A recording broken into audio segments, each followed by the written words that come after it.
जय Hind. English composer channel में आपका स्वागत है। आज हम लेकर आए हैं एक नया टॉपिक। उस टॉपिक का नाम है कंफ्यूजिंग वर्ड्स, जिसके बारे में डिस्कशन करेंगे। जब हम इंग्लिश पढ़ते हैं, लिखते हैं, बोलते हैं तो हमारे सामने बहुत ऐसे इंग्लिश वर्ड्स आते हैं जो कंफ्यूजन क्रिएट करते हैं, क्योंकि वे वर्ड्स सिमिलर होते हैं, बोलने में भी और लिखने में भी। ऐसे सिमिलर वर्ड्स जो बहुत ज्यादा कंफ्यूजन क्रिएट करते हैं, प्रॉब्लम क्रिएट करते हैं, उसके बारे में डिटेल्स में जानेंगे। लेकिन आज का सेशन शुरू करने से पहले मैं आपसे एक सवाल पूछता हूँ कि ऐसे सभी सिमिलर वर्ड्स को क्या कहते हैं? ऐसे सिमिलर वर्ड्स को होमोनिम्स बोलते हैं। ओके, जो कंफ्यूजन क्रिएट करता है, एक ही तरह का साउंड क्रिएट करता है, एक ही तरह का स्पेलिंग भी होता है, लेकिन सब में मीनिंग्स अलग अलग होंगे। ये एक टर्मिनोलॉजी है होमोनिम्स। ओके, उसके अलावा है होमोफोन्स। ओके, उसके अलावा है होमोग्राफ। कंफ्यूजिंग वर्ड्स जितने भी है, सिमिलर इंग्लिश वर्ड्स जितने भी है, ये उसका टर्मिनोलॉजी हो गया होमोनिम्स, होमोफोन और होमोग्राफ। इसको और डिटेल्स में जानने की कोशिश करेंगे। को समझ में आ रहा होगा कि ऐसे बहुत सारे वर्ड्स हैं इंग्लिश में जो कंफ्यूजन क्रिएट करते हैं, स्पेलिंग में भी और प्रोनाउंसिएशन में भी। राइट, तो ऐसे वर्ड्स को क्या बोलेंगे? ऐसे वर्ड्स को बोलेंगे हम confusing words, similar words. Right, लेकिन टेक्निकली इसको क्या बोलेंगे? इसका टर्मिनोलॉजी क्या होना चाहिए as per the grammar, as per the rules? तो ऐसे कंफ्यूजिंग वर्ड्स और सिमिलर वर्ड्स को क्या बोलेंगे? Homonyms, homophones, homograph. राइट, इन सब के बारे में एक एक करके डिस्कशन करेंगे। तो सबसे पहले बात करेंगे होमोनिम्स की। Okay, what is homonyms? Homonyms क्या होता है? What is the type of homonyms? Homonyms को डिटेल्स में जानने से पहले थोड़ा फेमिलियर होते हैं होमोफोन्स से, होमोग्राफ से, कि ये होमोनिम्स और होमोफोन्स, होमोग्राफ्स, ये तीनों वर्ड्स क्या है। तो होमोनिम्स को अगर हम डिवाइड करें दो वर्ड्स में तो बनता है होमो प्लस निम, ये होमोनिम हो गया। दूसरा है होमोफोन्स, होमो प्लस फोन, ये भी दो वर्ड्स के मिलने से बना है। राइट, तीसरा वर्ड है होमोग्राफ, होमो प्लस ग्राफ। ओके, तो आपको बता दूं, होमो, निम्स, फोन, ग्राफ, ये सभी ओरिजिनली ग्रीक वर्ड्स हैं। राइट, तो होमोनिम्स, होमोफोन्स और होमोग्राफ्स भी ग्रीक वर्ड्स हो गए, बिकॉज ओरिजिनली ये तो ग्रीक वर्ड से आए हैं। लेकिन आज ये वर्ड्स इंग्लिश में यूज हो रहा है। क्यों? क्योंकि इंग्लिश ने इसे बोरो किया है, अडॉप्ट किया है। अब इंग्लिश लैंग्वेज ने इन वर्ड्स को कैसे बोरो किया, कैसे अडॉप्ट किया, इसके लिए मैंने एक अलग वीडियो बनाया है। उस वीडियो का नाम है why are the silent letters in English. आप उस वीडियो को जरूर देखें, समझ में आएगा। लिंक डिस्क्रिप्शन में है और आई बटन में भी मैंने डाल दिया है, आप जरूर इस वीडियो को देखें। तो अब बात करते हैं होमोनिम्स की। बाकी दो वर्ड्स होमोफोन्स और होमोग्राफ से दोस्ती तो हो गई, इसके बारे में हम आगे और डिस्कशन करेंगे। तो होमोनिम्स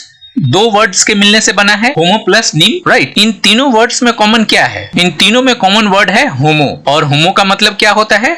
होमो का मतलब होता है सेम। राइट, और निम का मतलब होता है नेम, मतलब वैसा वर्ड्स जिसका नाम सेम हो। राइट, उसको बोलेंगे होमोनिम्स। होमो का मतलब सेम और निम का मतलब नेम। तो अब होमो प्लस निम होमोनिम हो गया, मतलब जिसका नाम सेम हो। राइट, उसी तरह से होमो प्लस फोन, उसी तरह से होमो प्लस ग्राफ। होमोफोन्स और होमोग्राफ्स के बारे में आगे चर्चा करेंगे। आप सभी को मालूम है कि अगर किसी वर्ड्स को बताना हो, एक्सप्रेस करना हो, तो उसको दो तरीके से एक्सप्रेस कर सकते हैं, रिप्रेजेंट कर सकते हैं। पहला है बोलकर, मतलब साउंड करके या प्रोनाउंस करके। दूसरा है लिख करके या स्पेलिंग करके हम बताते हैं। राइट, तो होमोनिम्स क्या हुआ? वैसा वर्ड्स जिसका नाम सेम हो, चाहे बोलने में चाहे लिखने में। ठीक, दोनों ही कंडीशन में अगर उस वर्ड्स को हम बोल करके बताएं या लिख करके बताएं, लेकिन उसका नाम सेम होगा तो उसको होमोनिम्स बोलते हैं। राइट, इसको और डिटेल्स में समझते हैं। जैसे homophones are that words which writing or spelling along with sound or pronunciation are same, are homo, but meanings are always different. Means homophones बोलने में और लिखने में सेम हो, लेकिन उसका मीनिंग अलग हो। राइट, तो यहाँ पे राइटिंग और स्पेलिंग एक ही बात है, साउंड या प्रोनाउंसिएशन एक ही बात है किसी वर्ड के लिए। तो यहाँ पे क्या कह रहा है कि उसकी राइटिंग, उसका स्पेलिंग या प्रोनाउंसिएशन सेम हो, राइट, लेकिन मीनिंग अलग अलग हो, तो उसको बोलेंगे होमोनिम्स। इसको इस तरीके से भी समझ सकते हैं, होमोनिम्स का इधर राइटिंग या स्पेलिंग सेम हो, या साउंड या प्रोनाउंसिएशन सेम हो, या दोनों स्पेलिंग या प्रोनाउंसिएशन दोनों सेम हो लेकिन मीनिंग बिल्कुल अलग हो, तो वैसे वर्ड्स को होमोनिम्स कहते हैं। राइट, होमोनिम्स को समझाने के लिए एक ब्रीफ आइडिया मैं दे सकता हूं। जैसे यहाँ पे मैं एक चार्ट बनाया हूं, जिससे आपको समझने में और आसानी होगी कि होमोनिम्स को आप कैसे पहचान सकते हैं। तो इसमें दो टूल हो गए, राइटिंग या स्पेलिंग और साउंड या प्रोनाउंसिएशन। तीसरा टूल है मीनिंग्स। इन तीन टूल्स को यूज करके आप समझ सकते हैं कि कौन सा होमोनिम्स है, कौन सा होमोफोन्स है और कौन सा वर्ड होमोग्राफ। राइट, तो ये तीन टूल आप हमेशा याद रखें। राइटिंग का मतलब स्पेलिंग, एक ही बात है। साउंड का मतलब प्रोनाउंसिएशन, कि आप किसी वर्ड को कैसे साउंड करते हैं, कैसे प्रोनाउंस करते हैं। तो हम बात करेंगे स्पेलिंग और प्रोनाउंसिएशन की। तीसरा टूल है मीनिंग। तो इस 3 टूल को लेकर के अगर आप चलोगे तो समझ में आएगा कि होमोनिम्स किसको बोलते हैं। तो वैसा वर्ड जिसका स्पेलिंग या राइटिंग सेम हो, वैसा वर्ड जिसका प्रोनाउंसिएशन या साउंड सेम हो, लेकिन कभी कभी डिफरेंट भी होता है, राइट। तो वो आप स्पेशल केस में आप देख सकते हो। तीसरा टूल है मीनिंग। मीनिंग तो हर केस में अलग होगा, चाहे वो होमोनिम्स हो, चाहे वो होमोग्राफ हो, चाहे वो होमोफोन्स हो, राइट। तो ये 3 टूल को आप लेकर के अगर चलोगे तो आपको जितने भी कंफ्यूजिंग वर्ड्स है उसको समझने में आसानी हो जाएगी, समझ सकते हैं। ओके, ये छोटा सा टेबल आपको हेल्प करेगा उस कंफ्यूजिंग वर्ड्स को समझने में। अब होमोनिम्स को एग्जांपल से समझने की कोशिश करते हैं जिससे और ज्यादा क्लैरिफाई होगा। जैसे मैं पहले वाले एग्जांपल्स ही ले रहा हूं ताकि आपको समझने में और आसानी हो। उसी एग्जांपल्स को हम बारी बारी से समझने की कोशिश करेंगे। जैसे NO नो और KNOW नो। हमने पहले भी डिस्कशन किया कि इसका साउंड क्या है, सेम है। NO नो और KNOW नो, और इससे सेंटेंस बना no I don't know about it, right. तो इसका स्पेलिंग अलग है बट साउंड सेम है। अभी हमने क्या डिस्कशन किया कि जिसका साउंड सेम हो, जिसका राइटिंग सेम हो। तो यहाँ पे राइटिंग तो स्पेलिंग तो सेम नहीं है बट साउंड सेम है, तो ये क्या हो जाएगा, होमोनिम्स। No no, right. नहीं, मैं इसके बारे में नहीं जानता, राइट। दूसरा एग्जाम्पल, सेम एग्जाम्पल है BUY बाई और BY बाई। दोनों का साउंड क्या है, सेम है, बाई। प्रोनाउंसिएशन क्या है, सेम है, बाई, बट स्पेलिंग अलग है। इससे सेंटेंस बनेगा we will buy a car by the end of this year. Okay, हम लोग इस साल के अंत तक एक कार खरीद लेंगे। तो बाई का मतलब हमें पहले से पता है, खरीदना, और BY बाई ये प्रीपोजिशन का काम कर रहा है। उसी तरीके से सेम एग्जांपल, EIGST 8 और ATE 8, दोनों का साउंड सेम है, दोनों का प्रोनाउंसिएशन सेम है बट राइटिंग अलग है, स्पेलिंग अलग है, राइट। तो यहाँ पे एक चीज फॉलो कर रहा है कि उसका प्रोनाउंसिएशन साउंड सेम हो, राइट। इससे सेंटेंस बना ही ate 8 एप्पल्स। तो 8 का मतलब क्या हुआ, खाया, और EIGST 8 इसका मतलब हुआ 8, उसने 8 सेब खाए। तो EIGST और ATE 8 ये दोनों क्या हो गए, होमोनिम्स हो गए। दूसरा है NOT नॉट और KNOT नॉट। इसका प्रोनाउंसिएशन साउंड सेम है, not not, okay, but spelling अलग है। फिर भी एक चीज फॉलो कर रहा है कि उसका प्रोनाउंसिएशन साउंड सेम है। ओके, सेंटेंस बना do not untie the knot of these ropes. Okay, इन रस्सियों की गांठ मत खोलो। तो NOT नॉट का मतलब नहीं, नहीं खोलो, और KNOT नॉट का मतलब हुआ गांठ, ठीक है। तो ये हो गया होमोनिम्स। दूसरा एग्जांपल है पोर, PORE पोर। हमने पहले भी इसके बारे में डिस्कशन किया है। इसे सेंटेंस बना sweat comes out of pore, PORE पोर। इसे जो सेंटेंस बना है इसका मतलब है PORE पोर, रोम छिद्रों से पसीना निकलता है। दूसरा है POUR पोर।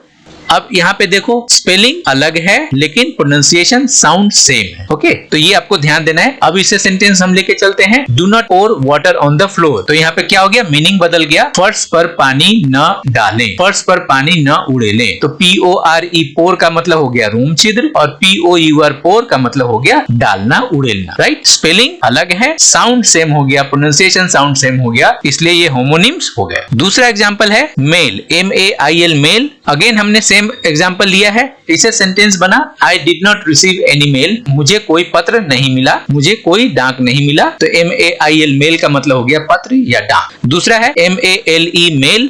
इसका साउंड सेम है, मेल मेल, बट स्पेलिंग अलग है, MALE मेल। इसको सेंटेंस में यूज करते हैं, the participants are mostly male, right. प्रतिभागी ज्यादातर पुरुष हैं। तो MALE मेल का मतलब हो गया पुरुष, और MAIL मेल का मतलब हो गया डाक या पत्र। तो हम यहाँ पे क्या देख रहे हैं कि क्यों मेल और मेल ये होमोनिम्स हुए, क्योंकि इसका साउंड सेम है, इसका प्रोनाउंसिएशन सेम है, लेकिन स्पेलिंग अलग है और मीनिंग भी अलग है, राइट। नेक्स्ट एग्जाम्पल है हमारे पास MINUTE, राइट। इसको क्या बोलेंगे, मिनट। हमें पहले से पता है मिनट। तो अब यहाँ पे देखो, इसे सेंटेंस बना I will be there in a minute. Okay, मैं 1 मिनट में वहां पहुंच जाऊंगा। दूसरा है MINUTE, इसको बोलेंगे माइन्यूट, राइट। तो स्पेलिंग अब सेम हो गया, साउंड बदल गया, राइट। ये डिफरेंस समझ में आ रहा है। और होमोनिम्स क्या होता है, या तो उसका साउंड सेम हो या उसका स्पेलिंग सेम हो। दोनों ही केस में वो वर्ड होमोनिम्स कहलाएगा, लेकिन मीनिंग्स हमेशा अलग होगा। अब इसे सेंटेंस बना ही explained about all minute points, मतलब उसने सभी छोटी बिंदुओं के बारे में बताया। तो मिनट का मतलब हो गया समय का यूनिट, जो समय के बारे में बताएगा, मिनट। और माइन्यूट का मतलब हो गया छोटा, tiny, small, right. Next example है LEAD, इसको बोलते हैं लेड, राइट। इससे सेंटेंस बनेगा there can be lead in water, पानी में शीशा हो सकता है, पानी में वो मेटल हो सकता है। ये यहाँ पे एक मेटल की बात कर रहा है, ठीक है। LEAD lead. अब LEAD, इसको बोलेंगे लीड। यहाँ भी क्या हो रहा है, वर्ड सेम है, स्पेलिंग तो सेम है इसका, LEAD और LEAD लेड, लेकिन प्रोनाउंसिएशन साउंड सेम नहीं है, अलग अलग है। ओके, इसे सेंटेंस बना, who will lead our team, हमारे दल का नेतृत्व कौन करेगा। तो अब आपको समझ में आ गया कि स्पेलिंग सेम है बट प्रोनाउंसिएशन अलग अलग है, एक है लेड और दूसरा है लीड। तो लेड जब होगा तो वो किसी मेटल के बारे में बताएगा, शीशा के बारे में बताएगा, और जब लीड होगा तो वो किसी टीम को नेतृत्व करने की बात करेगा, ठीक है, लीडरशिप की बात करेगा। क्लियर, प्रोनाउंसिएशन साउंड अलग है बट स्पेलिंग सेम है, तो इसलिए ये होमोनिम्स हो गए। दोनों चीज आ रहा है ना, राइट, कभी स्पेलिंग अलग है तो प्रोनाउंसिएशन सेम है, अगर प्रोनाउंसिएशन अलग है तो स्पेलिंग अलग है, दोनों ही केस में वो होमोनिम्स कहलाएगा। दूसरा है GLASS, ग्लास, ये एग्जांपल बिल्कुल अलग है, राइट। ग्लास, इसे सेंटेंस बना, I had asked you to get me my glasses, okay, मैंने तुमसे मेरा चश्मा लाने को कहा था, जो आप चश्मा पहनते हैं, स्पेक्टिकल्स, उसके बारे में बात हो रही है। अब नेक्स्ट एग्जांपल देखते हैं, GLASS, ग्लास, राइट। अब यहाँ पे देखो, ध्यान दो कि GLASS ग्लास और दूसरा है GLASS ग्लास, दोनों ही केस में स्पेलिंग भी सेम है और प्रोनाउंसिएशन भी सेम है। तो मैंने पहले आपको क्या बताया था कि होमोनिम्स क्या होगा, या तो उसका स्पेलिंग सेम हो, या उसका प्रोनाउंसिएशन सेम हो, या दोनों सेम, राइट। तो यहाँ पे क्या हो गया, ग्लास ग्लास, तो ये हो गया होमोनिम्स। अब इसे सेंटेंस बनाते हैं तो और समझ में आएगा, please give me a glass of water, लेकिन यहाँ पे क्या हो गया, ग्लास ग्लास, दोनों का मीनिंग बदल गया। एक ग्लास चश्मे के बारे में बता रहा है और एक ग्लास गिलास जिसमें हम कोई लिक्विड डालते हैं, पानी डालते हैं, चाय डालते हैं, कॉफी डालते हैं, दूध पीते हैं, राइट, उस ग्लास की बात कर रहा है। नेक्स्ट एग्जांपल है BAT, बैट, ये भी उसी तरह से है, ग्लास की तरह है, जैसे BAT बैट हो गया, इसे सेंटेंस बना, there was a bat flying in the sky, आकाश में एक चमगादड़ उड़ रहा था, राइट। ये तो क्लियर है, समझ में आ गया। अब इसका दूसरा मीनिंग आएगा BAT बैट, राइट, बैट का मतलब होता है बल्ला, यहाँ पे क्रिकेट बल्ले की बात हो रही है। इसे सेंटेंस बना, his bat was broken when he shot a six, right, जब उन्होंने छक्का लगाया तो उनका बल्ला टूट गया, तो यहाँ पे बल्ले की बात हो रही है। तो BAT बैट और BAT बैट, दोनों ही केस में प्रोनाउंसिएशन भी सेम है, स्पेलिंग भी सेम है, लेकिन मीनिंग हमेशा सबका अलग आ रहा है। ओके, ये आपको हमेशा ध्यान रखना है। तो ये यहाँ पे ये हो गया होमोनिम्स। क्लियर, ये एग्जाम्पल ऐसा है जो आपको बिल्कुल अलग दिशा देगा, LIVE, राइट, इसके दो प्रोनाउंसिएशन है, एक है LIVE लाइव, इसे सेंटेंस बना, आई लाइक लाइव प्लांट्स, मुझे जीवित पौधे पसंद है, मतलब सजीव, ओके, जिंदा। अब यहाँ पे नेक्स्ट है LIVE, इसको क्या बोलेंगे, इसको बोलेंगे लीव। तो दो प्रोनाउंसिएशन हो गया, LIVE का दो प्रोनाउंसिएशन हो गया, लाइव और लीव। अब लीव से सेंटेंस बना, आई लिव इन मुंबई, मैं मुंबई में रहता हूँ, ओके। तो ये प्रोनाउंसिएशन अलग हो गया, लेकिन स्पेलिंग सेम है। अब देखो, अब हम अगर प्रोनाउंसिएशन सेम लेते हैं, लीव, अगर मैं लीव बोलूं, राइट, तो आपको क्या समझ में आ रहा है, अभी तक तो ये समझ में आया कि LIVE की बात हो रही है, लेकिन अगले ही पल आपको मिलेगा LEAVE, इसको भी लीव बोलते हैं,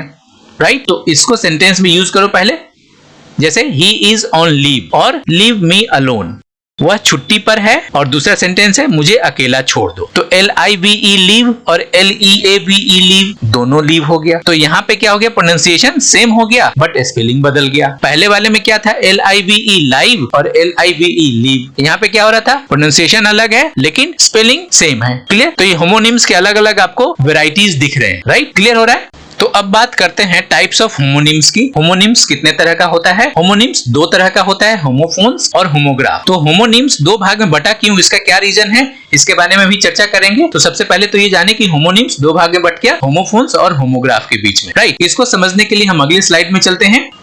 अभी हमने थोड़ी देर पहले पढ़ा कि होमोनिम्स को दो तरीके से हम एक्सप्रेस कर सकते हैं, किसी वर्ड्स को दो तरीके से एक्सप्रेस करते हैं। पहला है बोल करके, मतलब प्रोनाउंस करके, उसका साउंड क्रिएट करके। दूसरा है लिख करके या राइट करके या उसके स्पेलिंग बता करके, राइट। जिस वर्ड को बोलकर एक्सप्रेस करते हो वो तो होमोफोन्स कहलाएगा, और जिस वर्ड को लिखकर एक्सप्रेस करते हैं वो होमोग्राफ कहलाएगा, राइट। इसके साथ आपको ये भी ध्यान रखना है कि इसमें होमो वर्ड लगा हुआ है, राइट, तो उसका मीनिंग हमेशा सेम है, राइट। होमोफोन्स में भी और होमोग्राफ में भी, दोनों में होमो लगा हुआ है। तो होमोफोन्स और होमोग्राफ आपको ये समझना पड़ेगा और हम आगे समझेंगे। तो होमोफोन्स क्या हुआ, वो वर्ड्स जो बोलने में सेम हो, जिसका प्रोनाउंसिएशन साउंड सेम हो, तो वो होमोफोन्स कहलाएगा, और जो वर्ड्स लिखने में सेम हो उसको होमोग्राफ कहेंगे, राइट। लेकिन इन वर्ड्स का मीनिंग हमेशा अलग होगा, डिफरेंट होगा। ये ऐसा हम क्यों बोल रहे हैं? अभी हमने देखा कि होमोनिम्स दो भाग में बट गया है, और होमोनिम्स या किसी वर्ड को एक्सप्रेस करने का दो तरीका है, जो बोलकर है और लिखकर है। वो दोनों लिखना और बोलना दो भाग में बट गया, एक हो गया होमोफोन्स और दूसरा हो गया होमोग्राफ। क्लियर? होप आपको ये समझ में आ गया होगा। एक कंपैरिजन चार्ट आपको जिंदगी भर हेल्प करेगा इंग्लिश को इंप्रूव करने में, कंफ्यूजिंग वर्ड्स को समझने में कि कौन सा होमोफोन्स होगा, कौन सा वर्ड होमोग्राफ होगा, कौन सा वर्ड होमोनिम्स होगा। होप ये वीडियो आपको पसंद आया, समझ में आया। अगर किसी तरह का कोई डाउट है, किसी तरह का कोई क्वेश्चन है तो कमेंट बॉक्स में आप पूछ सकते हैं। बाकी अगर ये वीडियो पसंद आया तो लाइक कीजिए, सब्सक्राइब कीजिए, शेयर कीजिए जितना हो सकता है। आज का सेशन यहीं खत्म करते हैं, फिर मिलेंगे किसी नए टॉपिक के साथ। Thank you. जय हिंद, जय भारत।